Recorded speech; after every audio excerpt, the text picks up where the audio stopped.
Lowe's knows how to help make your Super Bowl 59 party a touchdown.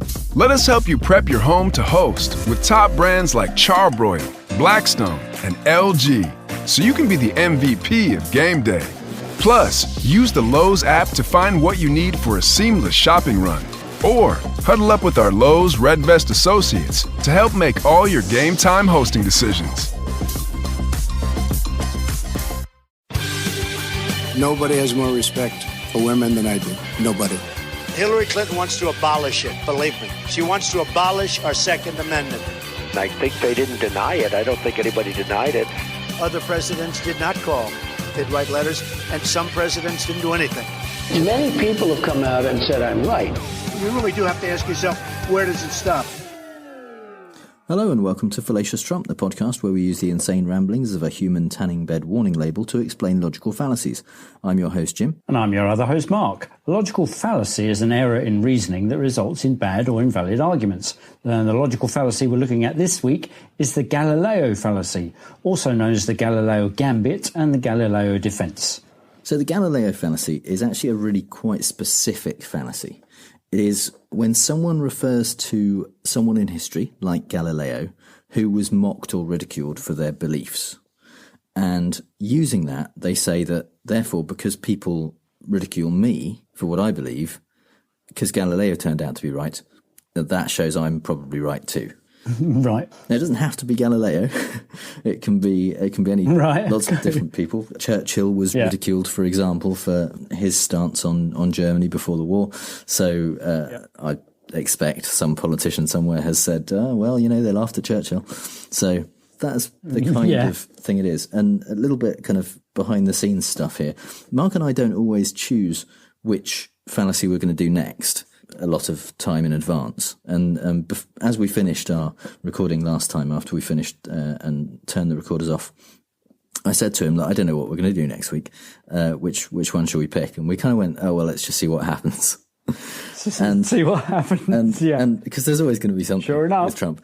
And as we were recording last week, Trump was in Billings, Montana at a rally.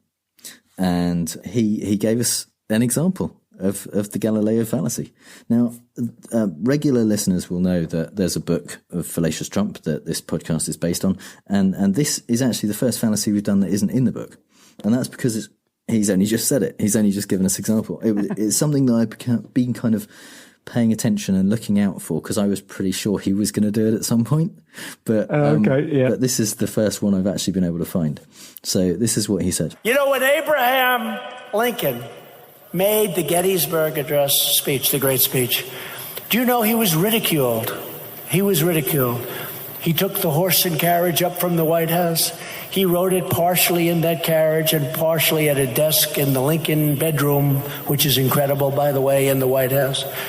And he went up to Gettysburg and he delivered that speech, the Gettysburg Address. And he was excoriated by the fake news. They had fake news. He was excoriated.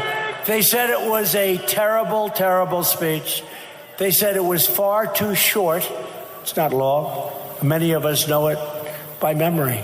It was far too short, and it was far too flowery. It was too flowery 77 years ago, right? Too flowery. And he died 50 years after his death. They said it may have been the greatest speech ever made in America.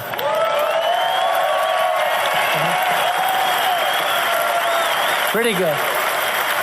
Pretty good. I have a feeling that's going to happen with us. In different ways, that's going to happen with us. So I think one of the different ways it's going to happen to them is that it isn't. Yeah, that will be quite a different way. Yeah. Yeah.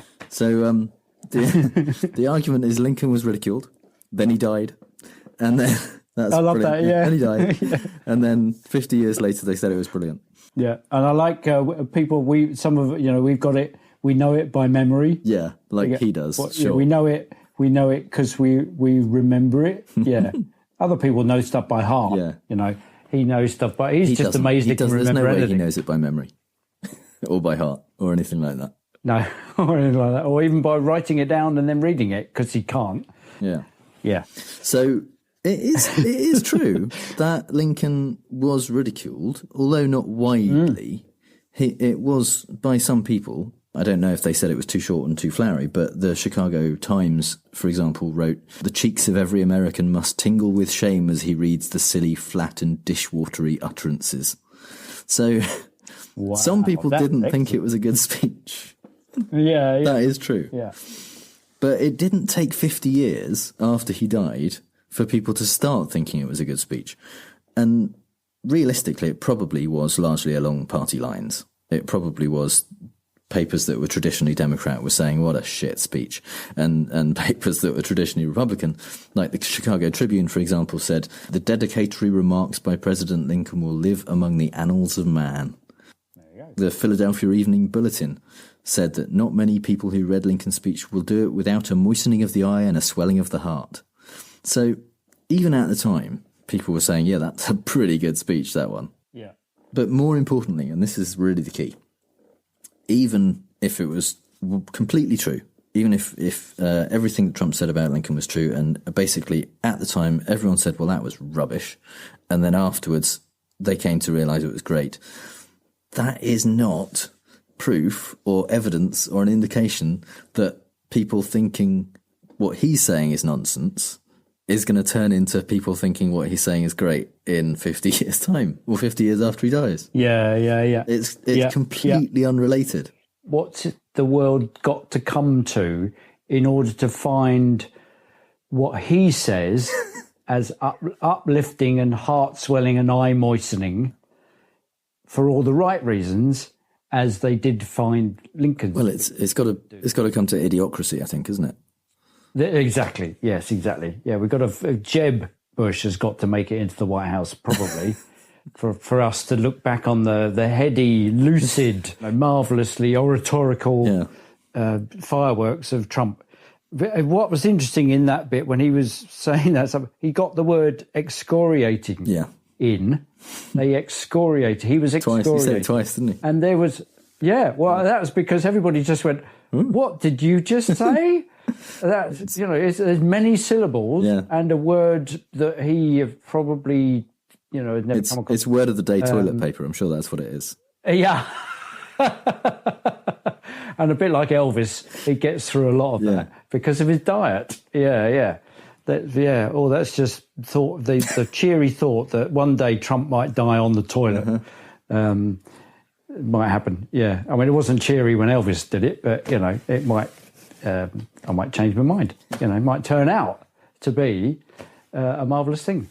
Yeah. So what's interesting, that's called to mind the misquote that many people have made about Gandhi. Well, this is from a website where they are trying to look into the truth of the quote. So actually Trump quoted Gandhi as saying, first they ignore you, then they laugh at you, then they fight you, then you win. So he attributed that to Gandhi. It's not been attributable to Gandhi. Yeah. But that's basically what he's saying. Can't find any evidence that he ever said it. But, but it sounds like the kind of thing he would say.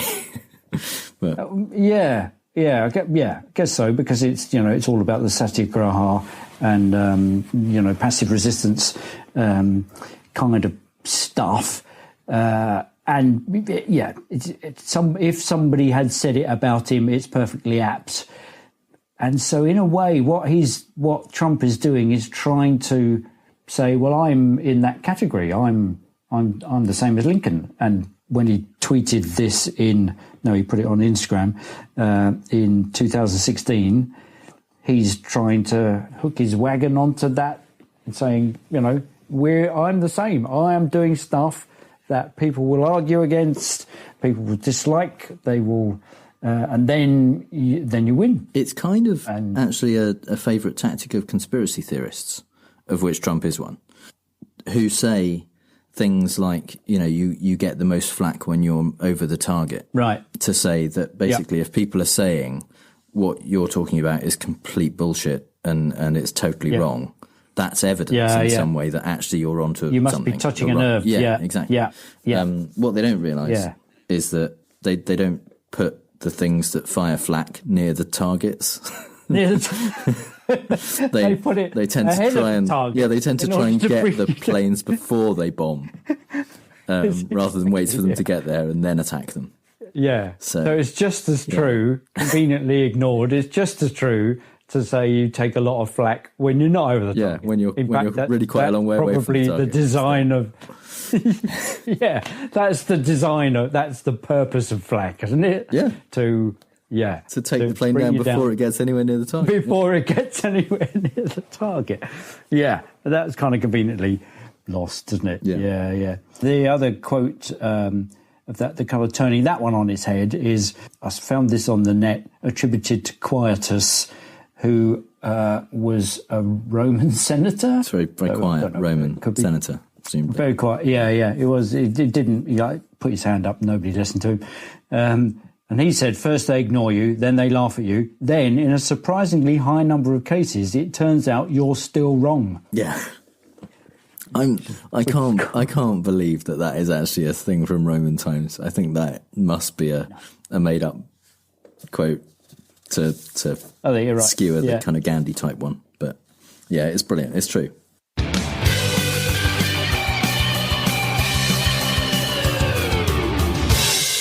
And now is the time, I think, for Mark's British Politics Corner. Okay, yeah, so this week we're not featuring Boris Johnson. No, Boris-free zone. Which I'm surprised at. And I think in my research to try and find an example of this, it's very rare in British politics that British politicians will say this stuff out loud. And I've gone through, all the likely people who are currently saying things which are, outrageously controversial. So Nigel Farage, Rees-Mogg, Boris, Michael Gove, all of those kind of politicians who are currently fighting internally in the Tory party. You would think that they would call upon this rhetorical fallacy, as it turns out, to say, okay, you might not like what I'm saying, but people didn't like what Galileo was saying. Yeah. But nobody said that, except for the example that I'm touting, which is from Vince Cable. It's in the fall of 2010. He was the business secretary for the coalition government between the Liberal Democrats and the Tories at that time. So he is addressing the Liberal Party conference, and he says, it's lovely watching it, because the first thing he does is to slip down a step. So it's just great. And so he says this. I've managed to infuriate the bank bosses. I've acquired a fatwa from the Revolutionary Guards of the trade union movement. I've alarmed the Daily Telegraph with a progressive graduate payment.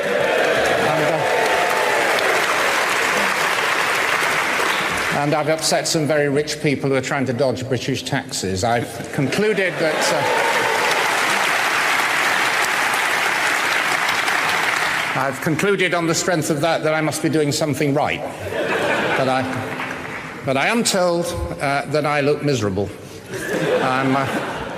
I'm sorry, conference, but this is my happy face. So what I find interesting about this is that I think he's making a serious point there, but and the reason I think that is because he didn't expect to get the laugh after I must be doing something right, because he thought he would have to add the joke, and yet people think I'm miserable afterwards, which just goes to show you that politicians are really crap at stand-up. Yeah. But I think what he's saying is I'm doing this stuff for the coalition government, and he's often been described as being more Tory than the Tories, even though the Liberal Democrats were, I guess historically, they were slightly more centre than the Labour Party. In fact, this gives me the opportunity to correct some of the errors from last week. I think I was probably committing a fallacy. I'm going to move the goalposts, actually, to commit the fallacy when I said that Shirley Williams, belonged to the Labour Party. At the time of the recording we had, she was a member of the Liberal Democrats, because she left the Labour Party in 1981 to set up the Social Democratic Party, which then merged with the Liberals, because the Labour Party was too left-wing. And the other goalpost I'm going to move is that when I said she's no longer with us, I actually meant she's no longer with the Labour Party because she's still alive. Okay. So what I'm saying about Vince Cable is that he's coming out because they kind of got somewhat excoriated, thank you, Donald, for doing the stuff that they were doing with the Tory party, because the Tories are much further right than the Liberals ever were. And so he's reporting that various people have said what he's doing is wrong. So the bank bosses have said what you're doing is wrong, and it's infuriated them. The Revolutionary Guards of the trade union movement. So basically, he was doing yet more right-wing trade union bashing, and he wanted to bring about some sort of government-sponsored student loan system, and also get rich people to pay their taxes. So I would maintain that he maintains that he is right, because these people think what he has done is wrong. Yeah. And I rest my case. Okay. So I don't fully agree that this is a Galileo fallacy. Okay. Okay. I do see where you're coming from. But I think to be a real Galileo fallacy, you have to make the case that someone else who did something similar to what you're doing was... or it doesn't actually have to be necessarily similar, but they were treated in a similar way to how you've been treated. So someone else did something that all of these people didn't like, and they turned out to be right, therefore I'm right because they're treating me that way too. I think what we have here is it's a little bit strained, and I do think it's fallacious reasoning. I think the closest thing I can find to it probably is denying the antecedent.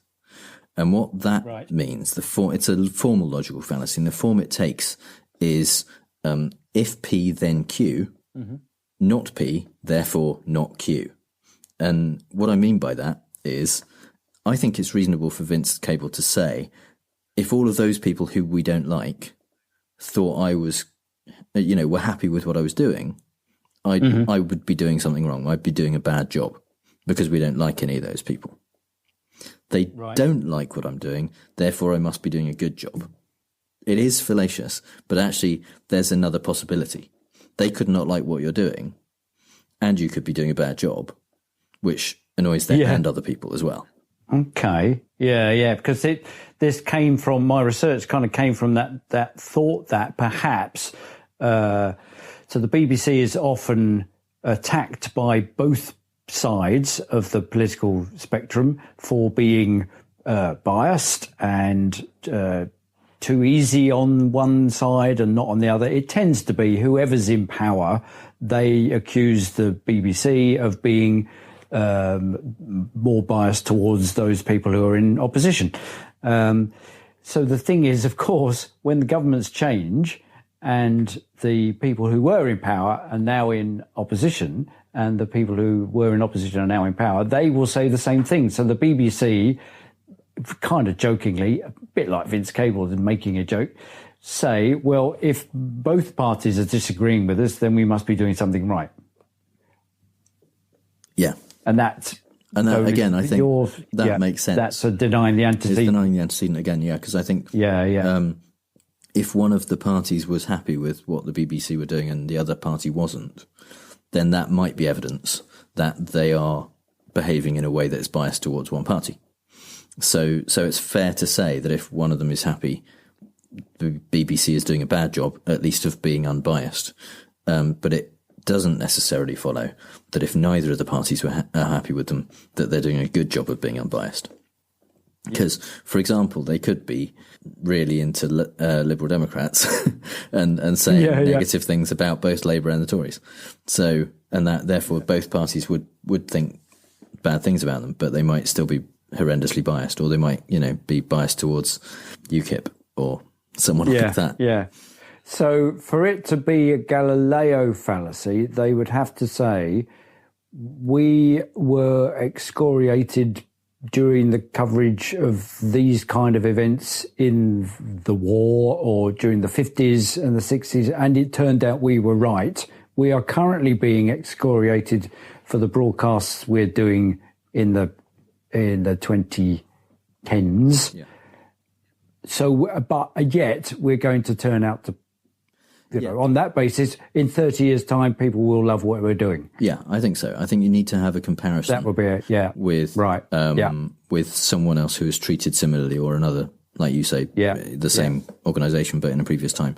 I've actually found a British politics example, slightly stepping on Mark's toes in the UTA politics corner. There's an MP in the UK called David Treddinick, who is a fucking idiot. He is all kinds of... No, he's the MP for fucking idiot. Yes. He is all kinds of stupid, and believes in lots of different types of alternative medicine and woo, basically, including, for example, claiming that in Parliament, this was not just like to a friend or something. This was like an official thing that he said, was that blood doesn't clot under a full moon. So,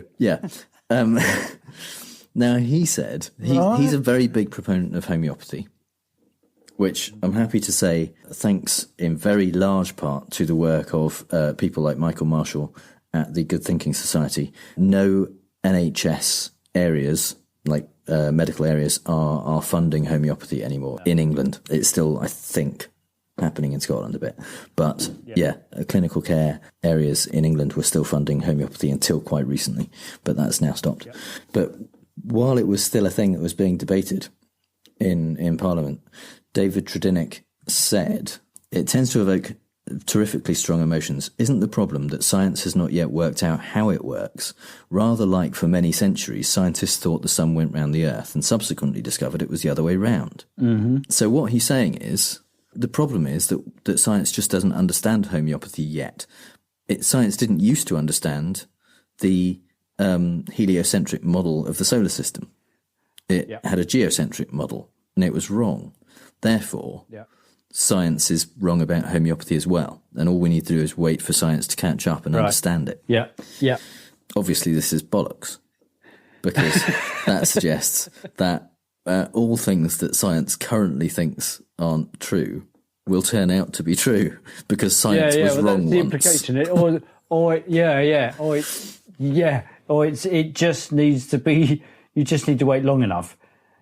Yeah, exactly. Well, it kind of smacks of creationism and evolution, and also climate change. There's all those things that it seems to me that this are the argument that, well, people used to think the Earth was flat, or people used to think the Earth went round the sun went round the Earth.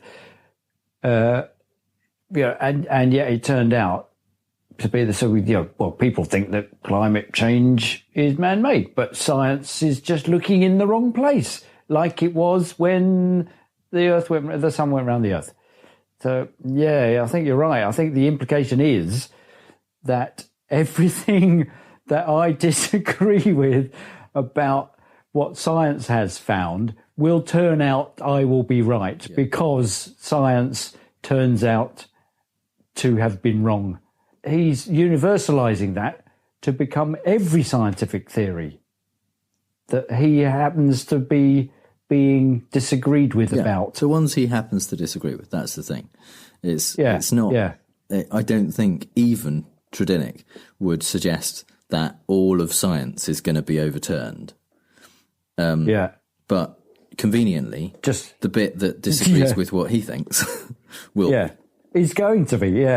So, and so that's a proper Galileo fallacy, because wasn't Galileo one of the people that posited the heliocentric model of the... He was. And he, to be fair, at the time wasn't really fighting other scientists so much as the church, who had a vested interest in maintaining the geocentric model. It's often said about Jeremy Corbyn, when people say, Corbyn's a terrible leader, mainly people in the centre of politics think that Corbyn is far too left-wing. And what's interesting is that many of his supporters will point to examples where he was on the wrong side of history, way back from the 80s, before the first Iraq War. He was saying, well, this is awful, and will cite various examples throughout his 30-odd years in politics where they say he has been proved right ever since. So, yes, turned out the Iraq War was a complete fabrication. The reason for going in was made up, and various other examples. So the policies that he is arguing about now and against now, and the policies he would put in place if he got into power, you may not like them now, but just look at his track record. We didn't like him then, but it turned out he was right. So I think they employ the Galileo fallacy to talk about the rightness of Jeremy Corbyn. And one of his antecedents was Tony Benn, who was equally called out. No, he would equally call out current policies as being wrong. And, he was always a thorn in the government's side for saying such things. And he used the same kind of Gandhi quote. And now here's my Tony Benn impression. It's a shame each time with progress. First they ignore you, then they say you're mad, then dangerous, then there's a pause, and then you can't find anyone who disagrees with you. That's pretty good. There you go. Yeah. I'm smoking a pipe as I say that. Yeah, you need a pipe. Of course, yeah.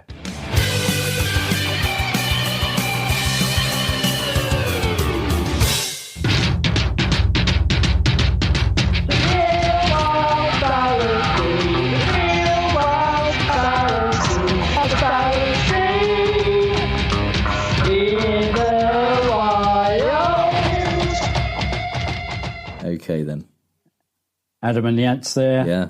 1982. Their first recording ever. Was it? Yeah. Right. Yeah.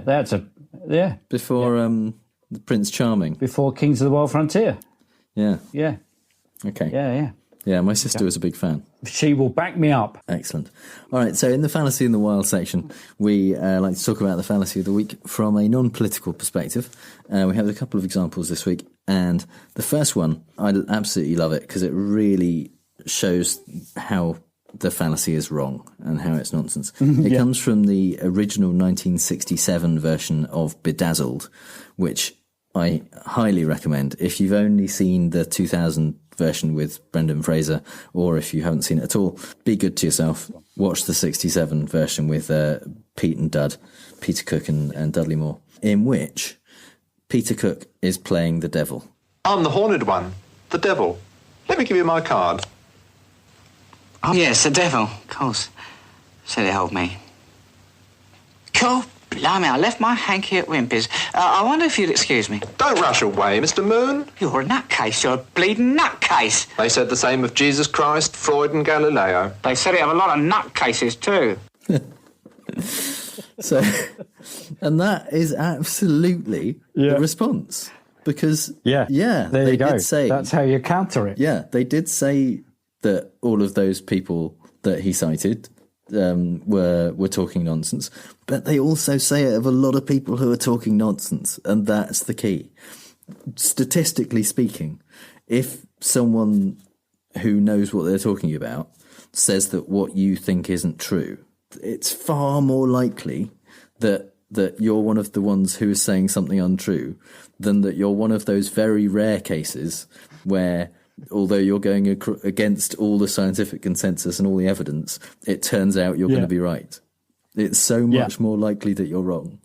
So an even earlier example in pop culture than that is from a song by Gershwin, actually, which was originally written, I think, for Fred Astaire in the 30s, and has been recorded by so many people ever since. And this is a clip of Sinatra.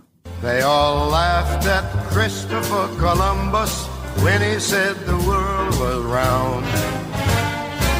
The argument in the song, the story of the song, basically is people. It's talking to a woman that he is interested in, and saying essentially, everyone thinks that I don't have a chance. Everyone is laughing at me because I would like to go out with you. Yeah, but they laughed at Christopher Columbus. They laughed at Edison when he first recorded sound, and so on. And he lists a number of people who supposedly were ridiculed, including the Wright brothers and various others, and saying that they all turned out to be right. So just because they're laughing at me, that shows that I am going to get to go out with you. Basically, that's the kind of the plot of the song. I am with the chance. Yeah. Because the counter example of that is not dissimilar to Dudley Moore's countering of Peter Cook's Devil. Yeah. I think it was Carl Sagan, no less, an eminent scientist who said, they also all laughed at Bozo the Clown. Yeah. So you kind of, but it didn't make him not laughable at. Yeah. I think that's the thrust of it, isn't it? They laughed at these people, and you shouldn't have laughed at them. But lots of that's not enough. And just because I can't let it go, they didn't laugh at Christopher Columbus when he said the world was round. They knew full well the world was round by that point. There was this myth that still persists in some places and was even in like history textbooks back into the kind of 80s and 90s that all of the sailors who went with Columbus had to, they were worried that they were going to fall off the edge of the world. It's all nonsense. Yeah. That wasn't what happened at all. It was that was not a claim that Columbus made that people thought, wow, he's nuts. I know. I think it's isn't it? That was my question was, well, actually, did Christopher Columbus say the world was round? He did. Well, I mean, everyone said the world was round at that point. Basically. But he's not the one that you normally associate. You don't go, okay, who was it that first said the world was round? You go, oh yeah, do you know that was Christopher Columbus? No, Christopher Columbus sailed the ocean blue.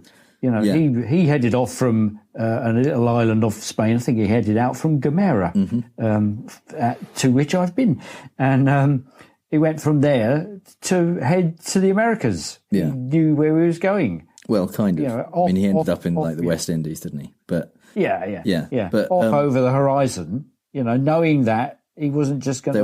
They weren't just going to fall off the edge of the world. Yeah. No. Yeah. So the person that said the world was round wasn't Columbus; it was somebody else. Well, it was someone. It was someone even before Eratosthenes who measured the circumference of the Earth using shadows, basically. Exactly. And got within a few hundred kilometers, I think. So, yeah. It's been known for a long time. But you could. So my challenge to you now is to sing that line with that name instead of Christopher. They all laughed at Eratosthenes when he said the world was round. It kind of fits. They all laughed at Eratosthenes. Yeah, you could do it. Yeah. And it would be more probably just historically accurate, probably. It would.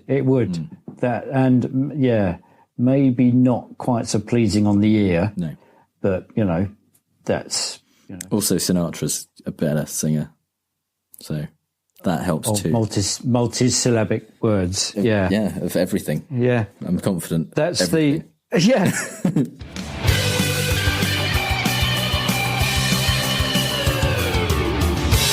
So we're gonna play Fake news, folks. I love the game. It's a great game. I understand the game as well as anybody. Yes, it's time for Fake News, the game where I read out 3 Trump quotes, 2 of which are real and 1 I made up, and Mark has to figure out which one is fake news. I'm You're on very a roll confident at the moment, aren't you? I am. You are. Well, a roll. Can you have a roll of one? So far, yeah. kind of half a snake eye, isn't it? If you get a roll of one, yeah. Yes, so it could turn into thrown out of the casino. Let's say that. Yeah. No, I'm very, very confident this week. Okay. So yeah, go for it. So, is number 1 fake news? We have a trade deficit with Canada of a substantial amount of money. I have a number, but they keep arguing. They keep saying no, so I won't say it. I won't tell you it's $17 million, okay? Is it number 2? Okay. US Steel just announced they're building 6 new steel mills, and that number is soon going to be lifted, but I'm not allowed to say that, so I won't. Or is it 3? I won't say that Hillary is unattractive, very unattractive person. I'd like to, but it would be rude, so I won't say it. I won't say it out loud anyway. So you may have noticed a theme. Yeah, this is stuff that he won't tell us. Yeah. Okay, so these are things that he said, I'm not going to say this, but then he tells us because he kind of does that massive stage whisper where he kind of pulls you into his intimate circle. So you feel like one of him and that he's one of you instead of being a corrupt billionaire. Okay, so we have a trade deficit with Canada. I have a number. Well, I won't tell you. There's 17 million. They're building 6 new steel mills. That number is soon to be lifted. Okay. All right. Okay. Well, I'm thinking, I'm edging towards the second one. US Steel just announced they're building 6 new steel mills. Number 6 sounds just kind of ordinary, and I'm thinking maybe Jim's gone ordinary this week and just doing one that isn't flowery and short like Lincoln's speech. Here is an very unattractive person. I'd like to, but it would be rude, so I won't say it. I won't say it out loud. Now, well, you see, that's got Jim all over it. Okay, okay, I'm going to go with my first gut feeling, which is that the US Steel one, number 2, because it's ordinary, that's the one that you made up in order to just fool me, and I'm not going to be fooled. Okay. So you think number 1 is real? Yeah. You're happy with that? Yeah. Okay. Number 1 is... Yeah. Real. We have a trade deficit with Canada of a substantial amount of money. I have a number, but they keep arguing. They keep saying that, so I won't say it. I won't tell you it's $17 million, okay? Yeah. So he won't say that. No, I didn't hear it. Yeah. What? What is he doing? He's simultaneously beating up the people that say that just don't tell anybody this stuff, just keep it to yourself. This is the kind of stuff we have to keep quiet about whilst we do the negotiations. And then he just blows all that out of the water. I don't know, what is he doing? Is it just to show how powerful he is, or... Okay. You think number 2 is fake news? Yeah. Number 2 is... Yeah. Real. U.S. just announced that they're building 6 new steel mills.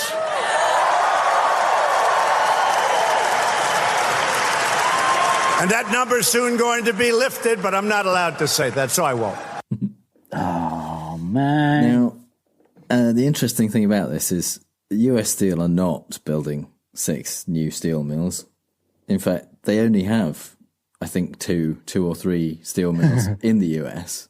If they were building 6 new ones, that would be amazing. Yeah. But it's not happening. Yeah, they've in fact. I thought they was because they were just replacing ones that they'd had to shut down. No. Well, Trump, because of earlier claiming Trump cuts. Trump's claiming that it's his tariffs that have kind of re-energized US Steel. Okay. Yeah, and he said this a few times. He said that this was July. He said it in June. He said it with members of Congress at lunch in June. He said on kind of a few days before this, he said they were going to open 7 new ones. Right. US Steel have said all our operational changes have been publicly announced and all information shared with the federal government has been properly disclosed and made available on our website. Nothing on their website says they're opening any new steel mills at all. Wow. So it's just a lie. Has anybody actually? But it's just it's kind of communist 5-year plan propaganda. Yeah. This is stuff during the worst crises economically under Stalin, where he would stand up and go, "Yeah, we are meeting all our targets," and anybody who disagrees with me, I've had them taken off to the gulag. All the tariffs that I'm doing is not shutting down American industry. It's not shutting down factories or harming farmers. No, it's all the people that vote for me is bringing steel back home where it belongs. Yeah. All of which means that number 3, I won't say that Hillary is unattractive, very unattractive person. I'd like to, but that would be rude. So I won't say it. I won't say it out loud anyway. Is fake news. Oh man, I thought that was perfect run up to the debates material. Yeah. He did say he did tweet a similar thing about Bette Midler once. He said something like, I won't say that. I can't say it. Yeah, he said something like Bette Midler is very, very unattractive person, but I wouldn't say that. Yeah. But wow. He didn't ever say it. So is that so he can go back and say, do you know what, I didn't say that? I don't think so. I think it's just, he said in the debates, I can't remember which senator, in the original Republican primary debates, someone made a joke about his appearance, and he said, I didn't say anything about his appearance, and believe me, there's a lot there that I could make jokes about. And so basically it's like kind of, it's claiming I'm not being rude while being rude, essentially. I think he said something about Kim Jong-un as well. He said something like, when Kim called him a dotard, he said something like, I don't know why he called me a dotard, I didn't call him fat, or something like that. Yeah. So it's like a backhanded insult. It's exactly, yeah. I didn't call you fat. Yeah. Yes, so you simultaneously, you simultaneously get to deny it whilst doing it. That's really, really good, isn't it? It's proper bullying tactics. Yeah, all that said, I've been hoodwinked again. God damn you. So, podcast listeners, I need your help to full mark, because I can't keep this run going on my own. If you think you can make up a convincing fake Trump quote, then share this episode on Twitter, include your quote and the hashtag Fallacious Trump, and I will pick the best one, and you'll be podcast famous.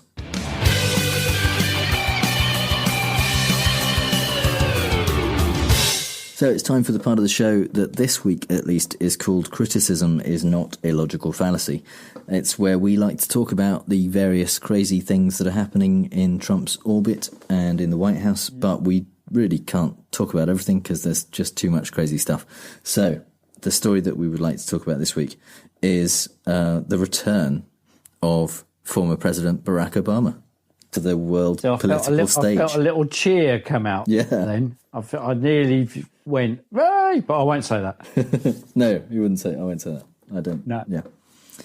So Obama made a speech at University of Illinois in Champaign-Urbana, and for the first time, really, since Trump was elected, Obama decided that he wasn't gonna kind of hold back, and he's kind of followed the American tradition before of exiting the political stage and just letting things happen. And he hasn't said a lot of stuff out loud against Trump up until now. I think everyone's been quite clear with some of the things he said about his feelings about Trump, but it's always been kind of in the background, and he's not stepped up to the plate. But now with this speech that he made, and it seems like he's now going to be doing some campaigning before the midterms on behalf of some prominent Democrats. He's pointing out what people need to do. And the overwhelming kind of plot of the speech, essentially, the denouement to it, was he's trying to get people to vote. Right. So, which is obviously a good thing. You should do it. And he isn't saying you have to vote Democrat, although obviously he would prefer that. But I think Michelle Obama has been involved in a campaign just to get out the vote, to get people involved and engaged in the electoral process, and to actually make their voices heard. Because I think their slogan is something like, America is better when we all vote. And yeah, that's what they're trying to do, is say, if you don't like what's going on, if you're unhappy, don't just kind of moan and wish that it was better. There's something you can do about it. Yeah. And if you think you're doing enough, do some more. Yeah. That's kind of the message. And so what I found such a relief hearing it, and actually he echoed what we'd been saying about, how difficult is it just to say that Nazis are bad. He included that in his speech. And what I found just a relief in listening to Obama was that you could see him thinking, and then the stuff he was thinking would come out in complete sentences that weren't aggressively doing somebody else down. Yeah.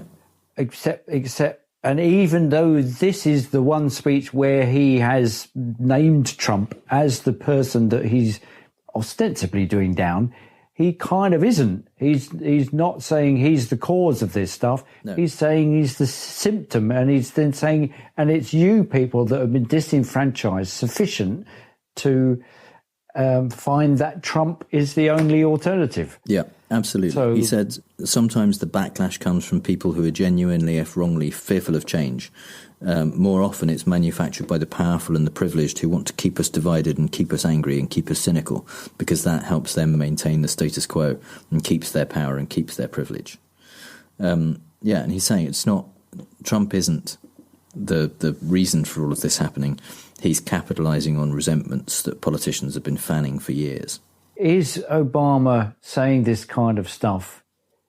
Is he taken more seriously than other people saying similar stuff? I mean, we've been saying it for months, and nobody's been listening. Maybe, to us, no. Well, yeah, exactly. Yeah.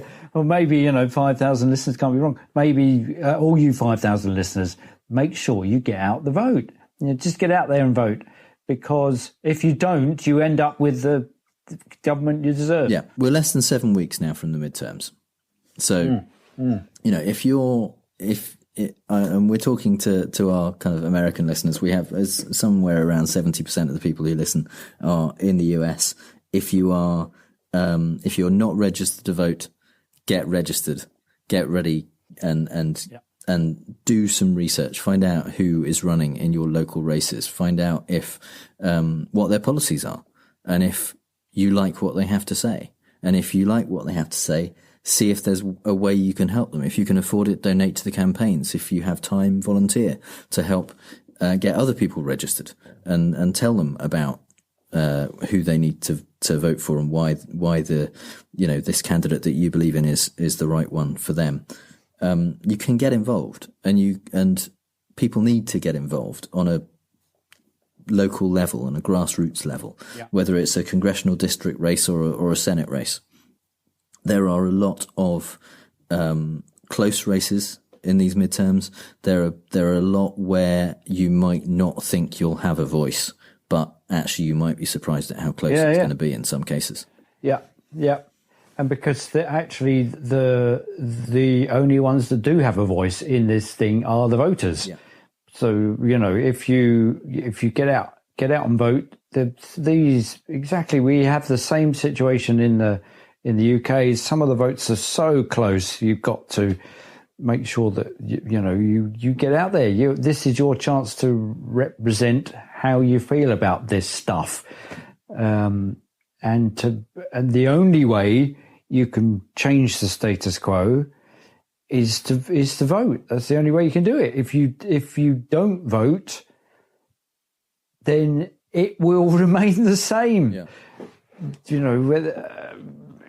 For good or evil, for good or ill. Yeah, and there's a danger that's the only way with all of the talk of the blue wave of there's the idea that there's going to be such an increase in the Democrat vote that people will think, oh, well, I don't need to do anything then. And that's what got us here. That is exactly. I can remember I was having conversations with people in the days before November 6th, 2016. who was saying, because, I mean, people in the UK largely knew at that time what an idiot Trump was and thought how awful it would be if he got elected. And a friend of ours said to me, he's not going to win, is he? And I said, no, there's no way. Hillary's like this many points ahead. It's not going to happen. He's too crazy. They won't do it. I was completely wrong. But I think a lot of voters didn't go and vote because they thought, well, there's no way. 538 was saying that Hillary was definitely going to win. All the polls were saying she's like 85% chance to win. It didn't matter at that point. But those people who didn't go and vote, or people who voted for Jill Stein as a kind of protest vote, or stayed home because they would have preferred Sanders to Clinton. That's why we're here now. Yeah. Yeah, well, and the same thing happened with the Brexit vote. There was absolutely. a sense that and what happens is that the people who really want to bring about change, they're the ones that went out and voted. They deliberately, went out and said, we need to leave the EU. And that's why they won. It's a simple thing. The more votes you get for an issue, the more likely it is to get through. So, there is no... especially these days, especially since 2016 on both sides of the Atlantic, there's no guarantee that things will stay the same. There's no way of getting your voice heard other than voting. There's no more important time to vote than now. Yeah. So make sure you do. And if one of the candidates in your district is not ideal, Obama, in fact, in his speech said, do not let people tell you the fight's not worth it because you won't get everything you want. The idea that there's racism in America, so I'm not going to bother voting, no point. That makes no sense. You can make it better. Better's always worth fighting for. It doesn't have to be perfect. And it isn't ever going to be perfect. No. Ever. Let's face it. It's not ever going to be perfect. The road construction is never going to be finished. The world will never be perfect. But it will be better. And that's the thing. We want to go forward. We want to make America greater. We want to make Britain greater. And the way to do that is not to go back to the 1950s because it wasn't great then. It's to go forward into the next decade. It's to go ahead. It's to be progressive, which I know is a slightly left-leaning term. But hey, what the hell? We are. Okay. Cool. That was kind of weird, actually, but I wasn't expecting to push the vote as much as talk about Obama. But to be fair, I think it's what he would have wanted.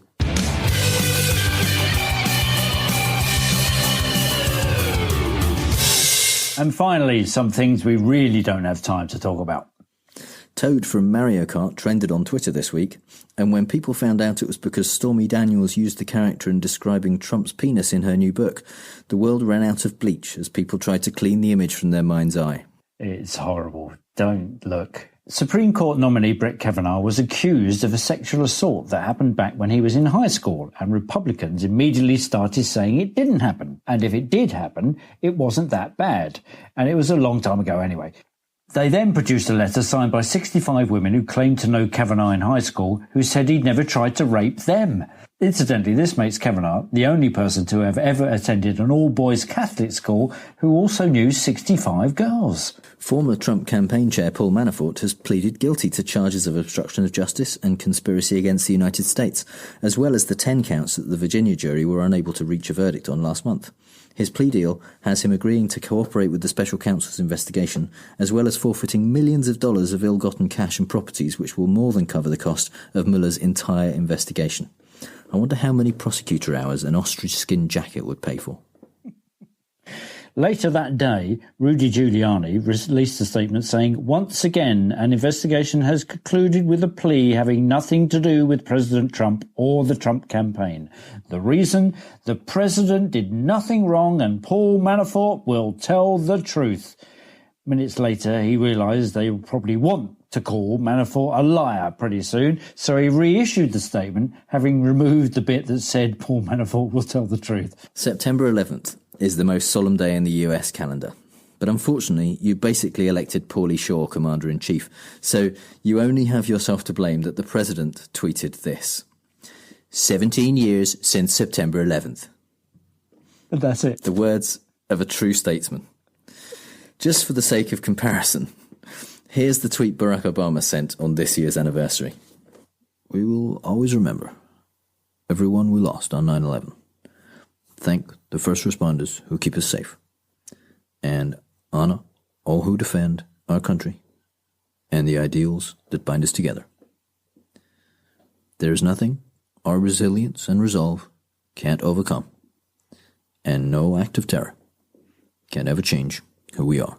Seems that Ted Cruz is getting a bit worried about how much more campaign money Beto O'Rourke has raised in the Texas midterm race, so Cruz's campaign has resorted to sending out donation request letters disguised as a court summons to make sure people actually open them.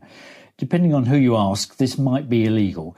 It's also exactly the kind of thing we expect from a guy who's so slimy, it looks like a blobfish and Grandpa Munster has had a child, and then the child was a bag of lettuce that you forgot about in the back of the fridge. Trump inexplicably decided to mock a mistake Obama made 10 years ago, tweeting, "When President Obama said that he has been to 57 states, very little mention in the fake news media. Can you imagine if I said that? Story of the year." Really, Donald? Was it story of the year when you said this? And I watch our police and our firemen down on 7-Eleven. Or this? Nambia's health system is increasingly self-sufficient. Or this? And I met with the president of the Virgin Islands. Or this? Into cities like right here in Detroit. Or this? An anonymous, really an anonymous. Or even this. The laws allow a baby to be born from his or her mother's womb in the 9th month. It is wrong. It has to change. Even when you said would instead of wouldn't, it wasn't story of the year, because you do terrible things every day. And one of those terrible things might be, let's face it, almost certainly is, using the N-word on tape. Tom Arnold claimed this week that he had passed embarrassing behind-the-scenes tapes of Trump from The Apprentice to Ronan Farrow of The New Yorker. The fact that Arnold is currently publicising his new TV show, The Hunt for the Trump Tapes, is purely coincidental.